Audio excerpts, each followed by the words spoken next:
Le café, l'une des boissons préférées des Helvètes. Une personne boit plus de 1000 tasses de café par an dans notre pays. Aujourd'hui, un café coûte 10 centimes de plus que l'année dernière. L'enthousiasme des buveurs et buveuses de café atteint ses limites.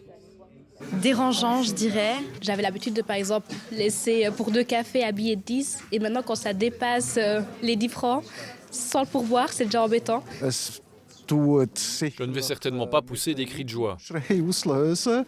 4 francs 70 au lieu de 4 francs 60. Comme dans le reste de la branche, la boulangerie chez Ruffi a aussi monté ses prix.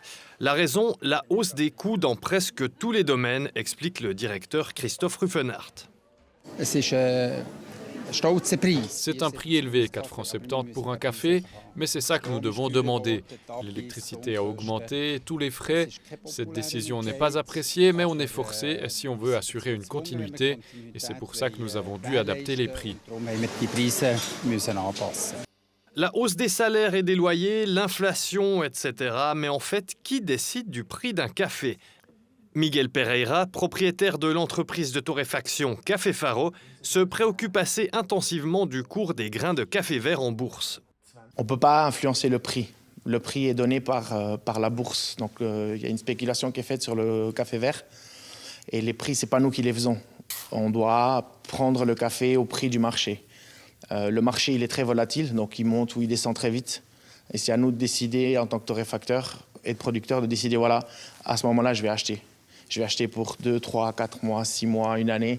Miguel Pereira tente de garder le prix du café aussi bas que possible en achetant les grains au bon moment. Une entreprise risquée. Les risques sont énormes parce qu'on a quand même un certain volume. Le café n'a pas été aussi cher depuis 10 ans et les prix pourraient continuer à monter. Miguel Pereira ne voit pas de lumière au bout du tunnel, mais...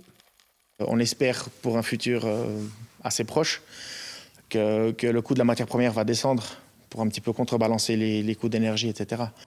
10 centimes de plus ou de moins, la hausse du prix du café ne doit pas effrayer celles et ceux qui boivent du café tant qu'il est bon. Combien êtes-vous prêt à payer pour un café ?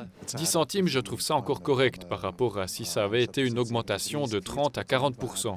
C'est un peu beaucoup, mais parfois tant pis. Si j'en ai envie, je le prends. Il faut aussi se faire plaisir. Je suis fan de café et j'aime ça. Pour moi, il n'y a pas de limite supérieure. Et surtout, on paye à bon moment. Donc je suis encore OK de payer 10 centimes de plus. Et que le café continue de couler. En tout cas, il n'y a pas de manque de matières premières. La récolte 2023 a été particulièrement bonne.